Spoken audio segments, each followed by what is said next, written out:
പാലക്കാട്, മഞ്ചേശ്വരം, കഴക്കൂട്ടം മണ്ഡലങ്ങളിൽ വൻ പ്രതീക്ഷയാണ് BJPക്കുള്ളത്.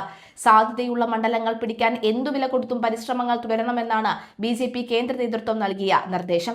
മറ്റാരുണ്ട് LDF അല്ലാതെ എന്ന വാചകവുമായി മൂന്നാം തവണയും മുന്നണിയുടെ സർക്കാരിനെ അധികാരത്തിലെത്തിക്കാനുള്ള പ്രവർത്തനത്തിലാണ് LDF പ്രവർത്തകർ നടത്തുന്നത്. 100-ലേറെ സീറ്റുകൾ നേടി ഒരു ദശാബ്ദത്തിന് ശേഷം ഭരണത്തിൽ വരുന്നതിനുള്ള ശ്രമമാണ് UDF നടത്തുന്നത്. മതിയായി, മാറ്റം തുടങ്ങാം എന്ന വാചകം മുന്നോട്ട് വെച്ച സംസ്ഥാന നിയമസഭയിൽ സാന്നിധ്യമാകാൻ ശ്രമിച്ചതിലാണ് BJPയും NDAയും.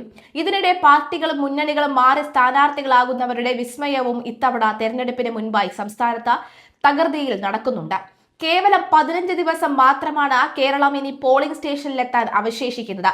BJPയുടെ A+ മണ്ഡലവും അവരുടെ സംസ്ഥാന അധ്യക്ഷൻ രാജീവ് ചന്ദ്രശേഖർ ജനവിധി തേടുന്നതുമാണ് തിരുവനന്തപുരം നഗരത്തിലുള്ള നേമം മണ്ഡലം. ഗ്രാസ് റൂട്ട് ലെവലിൽ RSS പ്രവർത്തനമുള്ള മണ്ഡലമാണ് നേമം. മോദി പ്രഭാവം ഉണ്ടാകും മുൻപ് തന്നെ BJPക്ക് വേരോട്ടം ലഭിച്ച മണ്ഡലമാണ് ഇവിടം. അന്നുവരെ കോൺഗ്രസിന് കരുത്തുണ്ടായിരുന്ന നേമത്ത് മണ്ഡല പുനർനിർമ്മാണത്തോടെയാണ് BJPക്ക് ശക്തി വർദ്ധിച്ചത്. കഴിഞ്ഞ 1.5 പതിറ്റാണ്ടിനിടെ 7 തെരഞ്ഞെടുപ്പിലും UDF 3-ാം സ്ഥാനത്താണ്.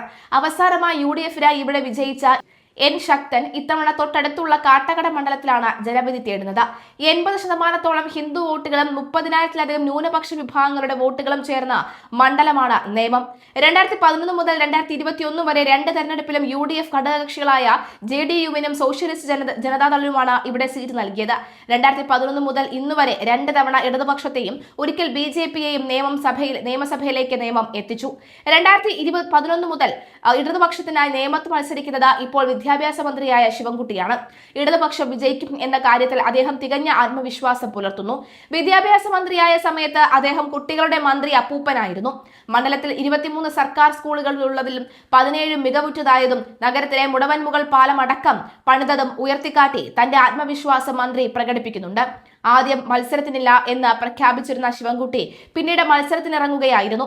2020 തദ്ദേശ തെരഞ്ഞെടുപ്പിൽ സമയത്ത് നേമത്ത് LDFന് 400 വോട്ടിന്റെ മുന്നേറ്റമുണ്ടായിരുന്നു. തൊട്ടടുത്തുള്ള വർഷം നടന്ന നിയമസഭാ തെരഞ്ഞെടുപ്പിൽ കുമ്മനം രാജശേഖരനെ 39,049 വോട്ടിന് തോൽപ്പിച്ച് ശിവൻകുട്ടി നിയമസഭയിലെത്തി. പിന്നീട് മന്ത്രിയുമായി അന്ന് അവസാന നിമിഷം സീറ്റ് കോൺഗ്രസ് ഏറ്റെടുത്ത് UDF സ്ഥാനാർത്ഥിയായെത്തിയ K മുരളീധരൻ നിർണായകമായി. ഇത്തവണ അരുവിക്കര മുൻ MLAയുമായി നിലവിൽ തിരുവനന്തപുരം കോർപ്പറേഷൻ കൗൺസിലറുമായ KS ശബരിനാഥനെയാണ് കോൺഗ്രസ് രംഗത്തിറക്കിയിരിക്കുന്നത്. അന്തരിച്ച G കാർത്തികേയന്റെ മകനായ ശബരിനാഥനെ നേമത്ത് പ്രത്യേകം പരിചയപ്പെടുത്തേണ്ട ആവശ്യമേയില്ല. മണ്ഡലത്തിൽ നഷ്ടമായ പ്രതാപം തിരികെ പിടിച്ച് വിജയിച്ചു കയറാം എന്ന ആത്മവിശ്വാസത്തിലാണ് UDF ആത്മവിശ്വാസത്തിന് ശക്തിയേകാൻ പ്രതിപക്ഷ നേതാവ് VD സതീശൻ ഉയർത്തിയ സംസ്ഥാനത്തെ CPM BJP ഡീൽ വിവാദത്തിലെ പ്രധാന കേന്ദ്രം തന്നെയാണ് നേമം. 10 മണ്ഡലങ്ങളിൽ CPMനെ ജയിപ്പിക്കാൻ CPM BJP ഡീൽ ഉണ്ട് എന്നാണ് പ്രതിപക്ഷ നേതാവ് ആദ്യം ആരോപിച്ചത്. റാന്നിയും കോന്നിയും അടക്കം വിവിധ മണ്ഡലങ്ങളിലും ഡീലുണ്ട് എന്ന് അദ്ദേഹം ഇന്നും ആരോപിച്ചു.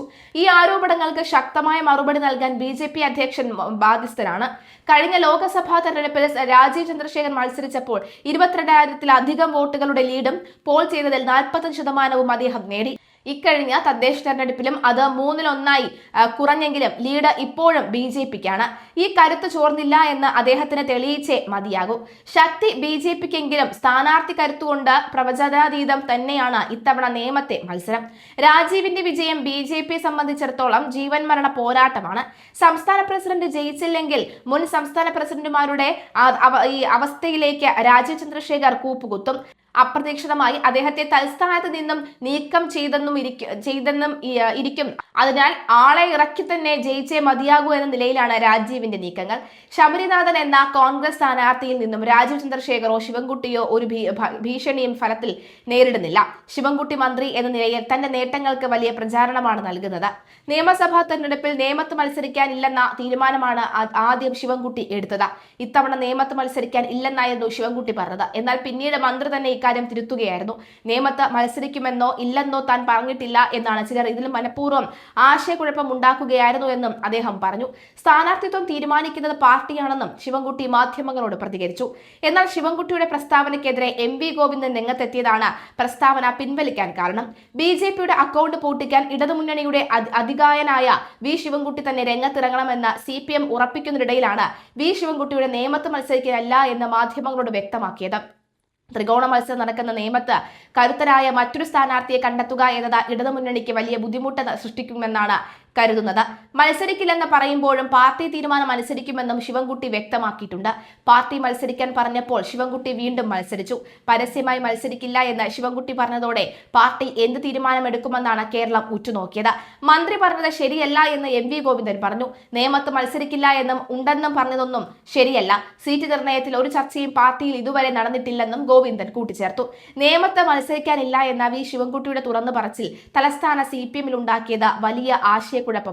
സ്ഥാനാർത്ഥിത്വം പ്രഖ്യാപിക്കേണ്ടത് പാർട്ടി എന്ന് പിന്നീട് തിരുത്തിയെങ്കിലും വിദ്യാഭ്യാസ മന്ത്രിയുടെ പ്രതികരണം വലിയ ചർച്ചയായി. BJPയുടെ A ക്ലാസ് മണ്ഡലമാണ് നേമം. ഇവിടെ നേരത്തെ തന്നെ സ്വയം സ്ഥാനാർത്ഥിത്വം പ്രഖ്യാപിച്ച സംസ്ഥാന അധ്യക്ഷൻ രാജീവ് ചന്ദ്രശേഖർ രംഗത്തിറങ്ങി. നേമത്ത് ശിവൻകുട്ടി അല്ലാതെ മറ്റാര് CPMന് ഒരു സംശയവും ഇല്ലെന്നിരിക്കെയാണ് മത്സരിക്കാൻ ഇല്ലെന്ന പ്രഖ്യാപനം വന്നത്. മത്സരത്തിന് ഒരുക്കാൻ അനൌദ്യോഗിക നിർദ്ദേശം പാർട്ടി നൽകിയിട്ടും ചുമതലക്കാരെ റോസ് ഹൌസിലേക്ക് വിളിച്ചു വരുത്തി മന്ത്രി മുന്നൊരുക്കങ്ങൾ തുടങ്ങിയിട്ടും ചുരുങ്ങിയത് ഒരു മാസമെങ്കിലും നേമത്തെ വോട്ടർമാരുടെ SIR നടപടി ക്രമങ്ങളിലൊക്കെ മന്ത്രിയോട് അടുത്ത വൃത്തങ്ങൾ സജീവമായി തന്നെ ഇടപെട്ടു. BJPയുമായി മത്സരം ഭയന്ന ഇടത് നേതാക്കൾ കൂട്ടത്തോടെ പിന്മാറുമെന്നും അതിന്റെ തുടക്കമാണ് ശിവൻകുട്ടി പറഞ്ഞതെന്നും പ്രതിപക്ഷ നേതാവ് വരെ ഏറ്റുപിടിച്ചതോടുകൂടിയാണ് അബദ്ധം മനസ്സിലാക്കി മണിക്കൂറൊന്ന് തികയും മുമ്പേ മന്ത്രി തിരുത്തിയത്. യഥാർത്ഥത്തിൽ ഇതാണ് സത്യം. BJPയെ ഭയന്നാണ് CPM നേതാക്കൾ ഒളിച്ചോടുന്നത്. നിയമം പിടിക്കുക എന്നത് കോൺഗ്രസിനെ സംബന്ധിച്ച് അത്ര എളുപ്പമല്ല. കോൺഗ്രസിന്റെ വോട്ടുകളിൽ വലിയൊരു വിഭാഗം BJP വോട്ടുകളായി മാറിയിരിക്കുന്ന സാഹചര്യം നിലവിലുണ്ട്. UDF ഘടകകക്ഷിയായിരുന്ന JDUവിനായിരുന്നു 2011ലും 2016ലും നേമത്ത് സ്ഥാനാർത്ഥിത്വം ലഭിച്ചത്. 2 തവണയും LDF വിജയിച്ചു. ഓരോ തവണയും BJP വോട്ട് വർദ്ധിക്കുകയും UDF 3ാം സ്ഥാനത്തേക്ക് പിന്തള്ളപ്പെടുകയും ചെയ്തു. 2016ൽ O രാജഗോപാൽ വിജയിച്ചപ്പോൾ രണ്ടാമതെത്തിയത് CPM നേതാവ് വി ശിവൻകുട്ടിയാണ്. വോട്ടുകൾ നഷ്ടപ്പെട്ടത് മുഴുവൻ കോൺഗ്രസിനായിരുന്നു. തകർന്ന അവസ്ഥയിൽ നിന്നാണ് കോൺഗ്രസിനെ രക്ഷിക്കാൻ K മുരളീധരനെ പാർട്ടി നേമത്തേക്ക് നിയോഗിച്ചത്. 2019ലെ ലോക്സഭാ തെരഞ്ഞെടുപ്പിൽ ശശി തരൂർ പിന്നോട്ട് പോയ മണ്ഡലമാണ് നേമം. കഴിഞ്ഞ തദ്ദേശ തെരഞ്ഞെടുപ്പിലും കോൺഗ്രസിനെ പിന്തള്ളി മണ്ഡലത്തിലെ BJP മുന്നിലെത്തി. ഈയൊരു സാഹചര്യത്തിലായിരുന്ന മുരളീധരന്റെ വരവ്. എന്നാൽ ഇക്കുറി മുരളിയും ഒളിച്ചോടിയിരുന്നു. നേമം BJP പിടിക്കുമെന്ന് ഇടത് വലത് മുന്നണികൾ ഉറപ്പിക്കുന്നു. ആരോഗ്യമന്ത്രി വീണ ജോർജ് തീർത്തും ആരോഗ്യമില്ലാതെയാണ് ആറന്മുളയിൽ നിന്ന് വരുന്നത്. അവർ 3ാം തവണയും ജനവിധി തേടുന്നു എന്ന നിലയിൽ പ്രത്യേകതയുള്ളതാണ് ആറന്മുള മണ്ഡലം. ഓർത്തഡോക്സ് വിഭാഗത്തിനും ഹിന്ദു വിഭാഗത്തിനും ഏറെ പ്രാധാന്യമുള്ള മണ്ഡലത്തിൽ കോൺഗ്രസിനായി അബിൻ വർക്കിയാണ് രംഗത്ത്.